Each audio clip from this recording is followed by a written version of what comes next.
जो मित्र से अभय चाहता हो तो सबसे पहले 3 बातों का अभ्यास करिए। पहले ठाकुर जी की कथा सुनना प्रारंभ करिए। जब सुनते सुनते कान पक जाए तब कीर्तन करना प्रारंभ करिए।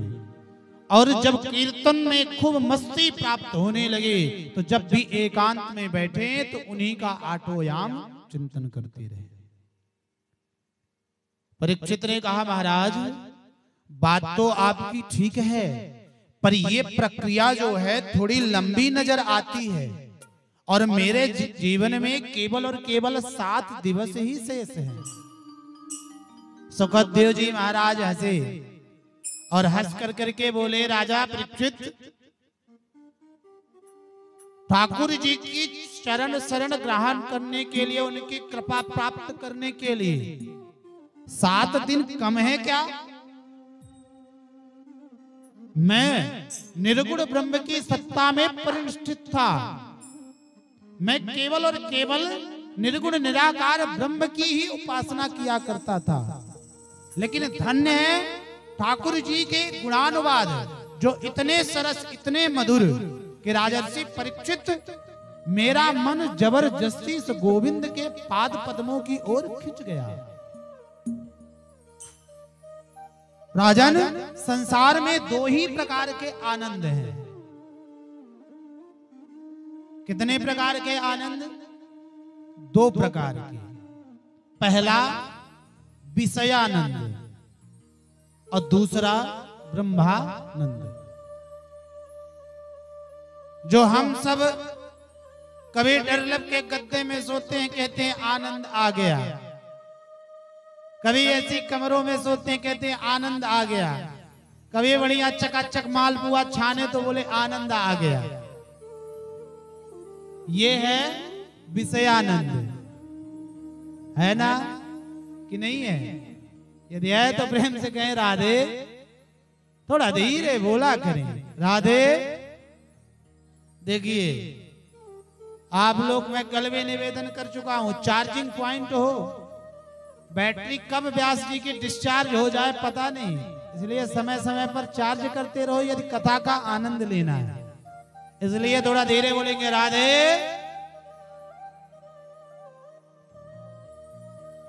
तो जो संसारियों में संसार से आनंद प्राप्त हो उसे कहते हैं विषयानंद। जो विषयों से प्राप्त हो उसका नाम है विषयानंद। और दूसरा है जो ब्रह्मानंद, जिसे जब हम कथा सुन करके जाएं तो आंख बंद कर कर करके उस कथा का निरंतर चिंतन करते हुए हम ध्यान से उसी आनंद के सागर में गोते लगाएं कि ठाकुर जी के नयन कैसे कटीले थे, ठाकुर जी के बाल कैसे घुघराले थे, ठाकुर जी की उस प्यारी चितवन को, प्यारी मुस्कान को देख देख कर करके, उसको विचार कर कर करके जिस आनंद में हम गोता लगाएं उसका नाम है ब्रह्मानंद। तो परीक्षित, मैं निर्गुण ब्रह्म की सत्ता में परिनिष्ठित था। परिनिष्ठितोपि निर्गुण्यम उत्तम श्लोक लीलया गृहीत चेता राजर्षे आख्यानम यदधीतवान। उस गोविंद के गुणगणों ने ऐसा खींचा कि निर्गुण ब्रह्म का उपासक सगुण ब्रह्म का परम प्रेमी बन गया। इसलिए परीक्षित, चिंता मत करो, 7 दिन कोई कम नहीं होते। राजा खट्वांग का नाम तो तुमने सुना होगा राजर्षि। बड़े प्रतापी राजा, त्रेता में हुए, भगवान राम के वंशज। एक बार देवासुर संग्राम हुआ और देवताओं की तरफ से खट्वांग ने बड़ा भारी युद्ध किया और देवताओं को विजयश्री प्राप्त कराने में अहम भूमिका निभाई।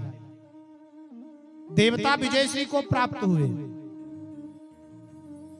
राजा खट्वांग से देवराज इंद्र ने कहा, राजन, तुमने इस युद्ध में हमारी बड़ी सहायता करी है, बोलो क्या मांगना चाहते हो?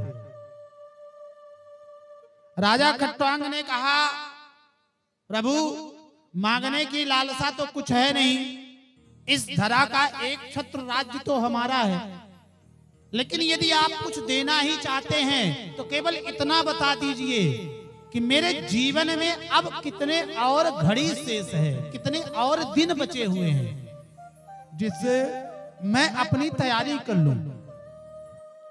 तब देवताओं ने आंख बंद करके देखा तो बताया कि राजन, अब आपके जीवन में केवल और केवल एक मुहूर्त का समय शेष है। कितना? एक मुहूर्त का। एक मुहूर्त कितने मिनट का होता है? तो कहते हैं 2 घंटे 4 मिनट का। कितने मिनट का? 2 घंटे 4 मिनट का, यदि अपनी वैज्ञानिक भाषा में कहा जाए तो यानी राजा खट्वांग आपके जीवन में केवल और केवल 2 घंटे हैं। राजा खट्वांग ने कहा, यदि आप कृपा करो तो मुझे केवल और केवल गंगा के तट पर पहुंचा दो। और विमान के द्वारा उन्हें गंगा के तट पर पहुंचाया गया और राजा खट्वांग ने एक मुहूर्त के भीतर ही समस्त संसारिक विषयों का परित्याग किया और ऐसी समाधि लगाई कि अंत में ठाकुर जी के चरण कमलों की गति प्राप्त कर ली। तो राजन, जब एक मुहूर्त में राजा खट्वांग जैसा प्रतापी राजा पा सकता है सदगति, तो तुम्हारे जीवन में तो अभी 7 दिवस शेष हैं, डरते क्यों हो? परीक्षित को बड़ा बल मिला। देखिए, कुछ डॉक्टर बड़े कुशल डॉक्टर कहे जाते हैं। परीक्षित ने प्रश्न किया कि म्रियमाणस्य किम कर्तव्यम। बड़े बड़े सिद्ध कोटि के अमलात्मा विमलात्मा संत बैठे हैं, कोई जवाब नहीं दे रहा है। लेकिन 16 वर्ष के सुखद देव का वह तेज देखिए कि राजा परीक्षित को हिम्मत देते हैं कि तुम डरते क्यों हो राजन, अभी तो तुम्हारे जीवन में 7 दिवस हैं, यहाँ तो एक मुहूर्त के भीतर कृपा प्राप्त की जा सकती है। देखिए, डॉक्टरों की कुछ विशेषता होती है। कुछ डॉक्टर ऐसे होते हैं कि यदि कोई बहुत ही बेहाल स्थिति में हो, अब उसका बचना मुश्किल हो, लेकिन जब उसके पास लेकर के जाओगे तो इतनी प्यारी प्यारी बात करेंगे कि अरे चिंता करने की कोई बात नहीं, जल्दी ठीक कर दूंगा, सब कुछ अच्छा हो जाएगा। परिवार को बहुत बल मिलता है। लेकिन कुछ ऐसे भी डॉक्टर होते हैं जो महाराज यदि आपको छींक आई तो कहेंगे किरोना तो नहीं हो गया भैया। हाँ भैया, जिसका ब्लड प्रेशर ना बढ़ना हो तो और ज्यादा बढ़ जाए, बेचारे का अटैक बढ़ जाए। होते हैं कि नहीं होते? तो सुखद देव जी कुशल डॉक्टर हैं, कहते हैं राजन डरने की आवश्यकता नहीं, कल्याण करने बोले भगवतो रूपे मनः संधारे दया।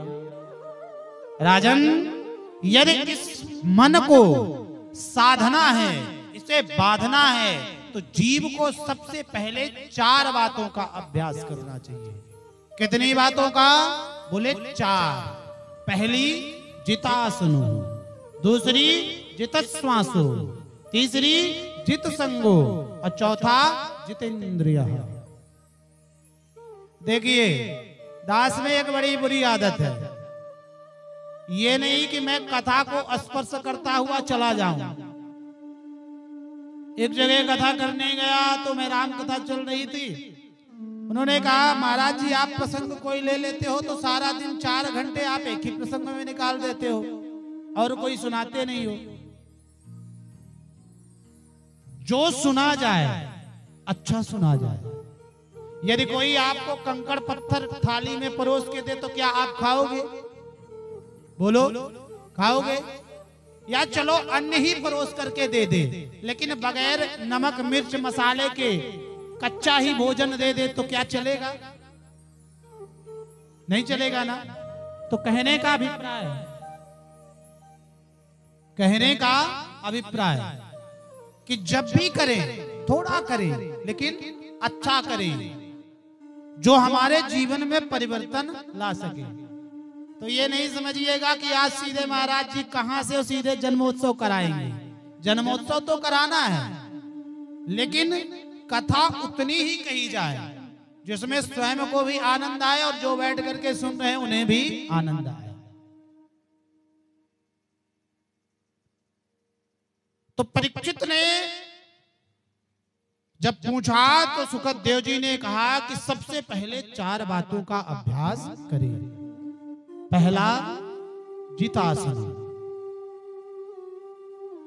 भगवान की सत्ता को समझने के लिए, जानने के लिए, उसकी रूप लीला को समझने के लिए सबसे पहले जीव को आसन सिद्धि होनी चाहिए। अब महाराज ध्यान लगाने के लिए बैठे, माला लिए हैं, सटका रहे हैं, पर कभी कमर दुखने लगी तो कभी घुटन में दर्द होने लगा। तो आसन की सिद्धि विशेष जरूरी है, क्योंकि यदि आसन नहीं सिद्ध होगा तो हमारा मन लगने वाला नहीं। फिर हमारा मन कभी कमर के दर्द में जाएगा तो कभी पैर दर्द कर रहा है तो उसमें जाएगा। इसलिए जीव को यदि धर्म के पथ पर आगे बढ़ना है तो सबसे पहले आसन की सिद्धि होना परम आवश्यक है। ज्यादा से ज्यादा एक आसन में बैठने को हम प्रमुखता दें, चाहे वो सुखासन हो, वज्रासन हो, इंद्रासन हो, जो भी हो, जिस पर हमें सहूलियत महसूस हो, उस आसन पर बैठ करके हमें अपने आसन की सिद्धि करनी चाहिए। आसन सिद्ध कब होगा? जब आप एक आसन में बैठ करके 2-4 कथा सुनोगे। महीने 2 महीने जब ऐसे ही 4 घंटे बढ़िया एक आसन पे बैठ करके कथा सुनोगे तो आसन की सिद्धि धीरे धीरे आ जाएगी। और जब आसन सिद्ध हो जाए महाराज तो जितश्वासो, प्राणायाम के अभ्यास से हम अपनी श्वास पर नियंत्रण करना सीखें, अपनी श्वास को जीतें, क्योंकि इस श्वास का मन से बहुत ही गहरा संबंध है। आप देखिए कि जब व्यक्ति को क्रोध आता है तो सांसें भी तेज चलने लगती है बात सही ना? तो श्वास का नियंत्रण होना बहुत जरूरी है, क्योंकि यदि श्वास पर हमारा नियंत्रण नहीं होगा तो जरा जरा सी बातों पर हमारा मन विचलित होगा। है बात सही ना? आप लोग तो ऐसे बैठ गए जैसे किसी की शोक सभा में। प्रेम से कहें राधे। हमें डर लगने लगता है कि कछ में गलत तो नहीं बोल रहा, थोड़ा धीरे बोला करें। राधे बजाना आज लोग सुनते हैं, इसलिए कथा न कही जाए, थोड़े थोड़े प्रसंग कह कर करके भजन करवाए जाए। ये पराशर जी जैसे विद्वान का कथन था, लेकिन जरा विचार करो कि कल्याण किससे होना है? कथा से होना है कि गाने बजाने से होना है? आप देखो, ये जो कथा है एक भव रोग की औषधि है। जिस भवसागर में, भवसागर रूपी रोग में हम गोते खा रहे हैं, उसकी औषधि है। और आप जानते हो कि जो सच्चे मर्ज की औषधि होगी वह कुछ ना कुछ कड़वी जरूर होगी। है बात सही ना? तो ये कथा जो है तो थोड़ी कड़वी है, थोड़ी नीरस है। तो संतों ने क्या विचार किया कि ये जो औषधि है थोड़ी कड़वी है, तो इसको किया क्या जाए? तो उन्होंने संगीत रूपी शहद मिला दिया कि भाई शहद के साथ इस औषधि को चाट जाएंगे तो कड़वाहट भी नहीं महसूस होगी और फायदा भी करेगी।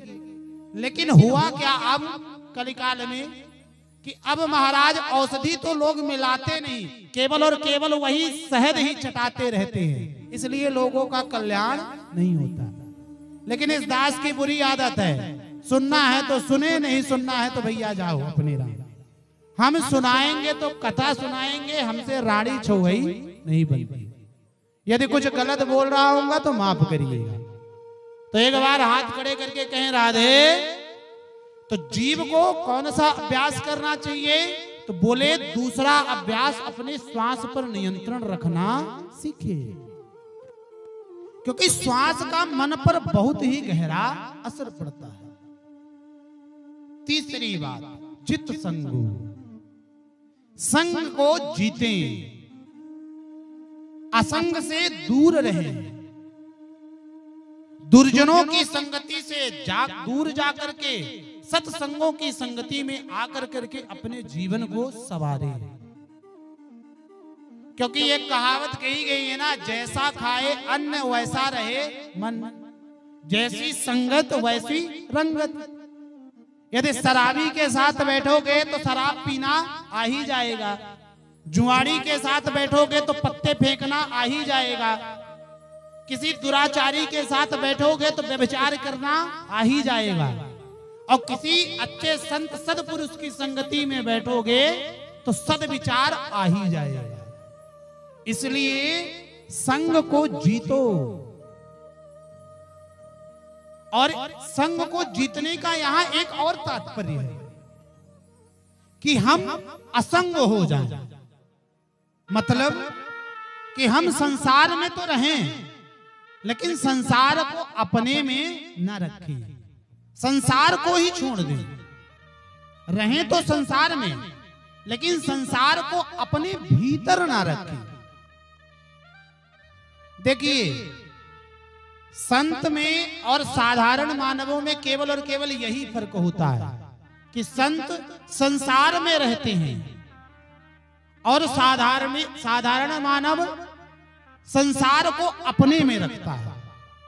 जैसे एक उदाहरण से समझे, नारियल दो प्रकार के होते हैं, एक कच्चा नारियल होता है और एक पक्का नारियल होता है ना।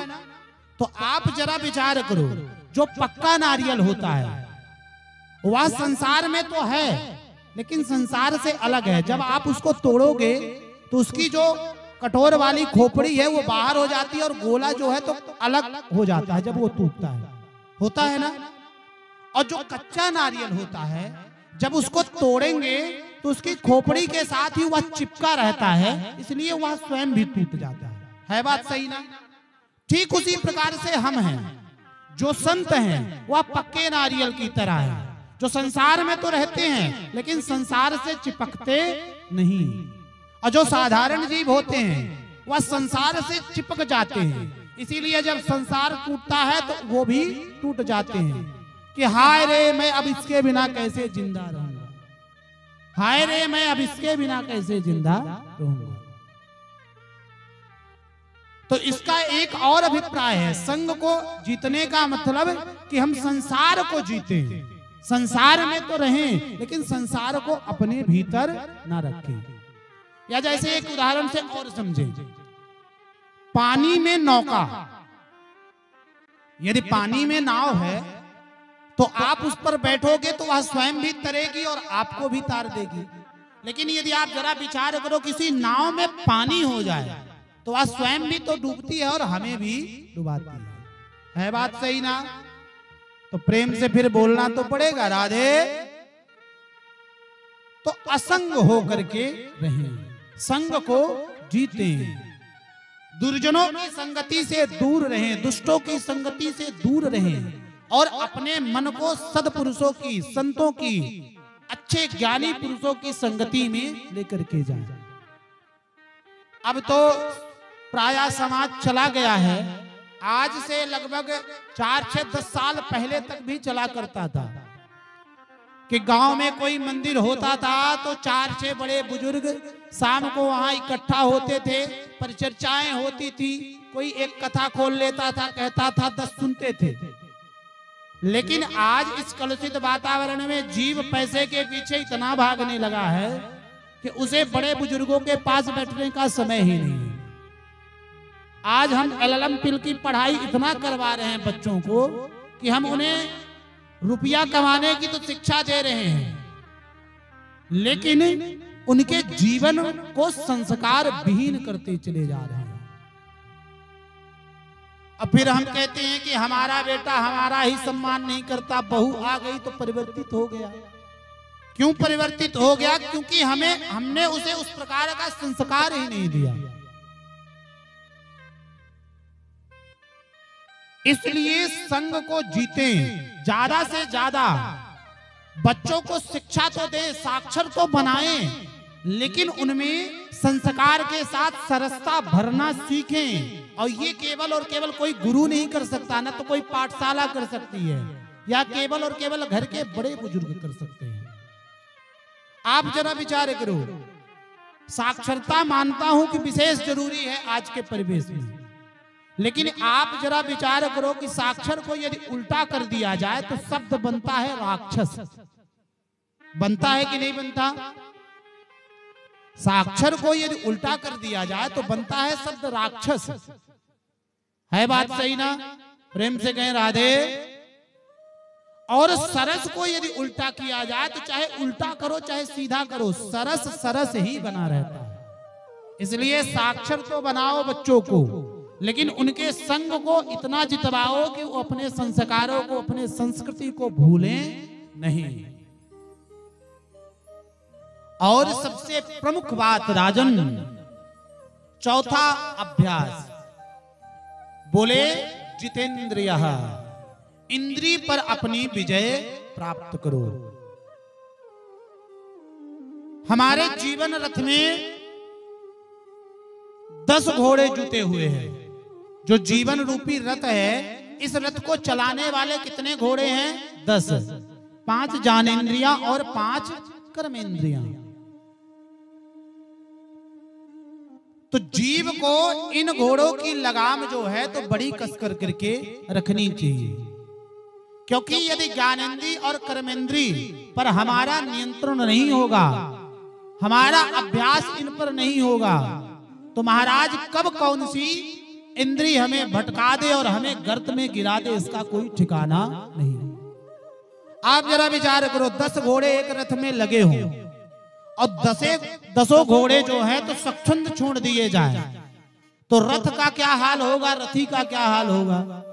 है बात सही ना भाई? 10 घोड़े अलग 10 दिशाओं में जाएं तो फिर रथ भी टूटेगा और बैठा हुआ रथी भी टूटेगा। है बात सही ना? तो इसलिए जीवन रथ के ये जो 5 ज्ञानेंद्रिय और 5 कर्मेंद्रिय रूपी घोड़े हैं, उन पर हम विजय प्राप्त करें। आइए बड़े प्रेम और भाव से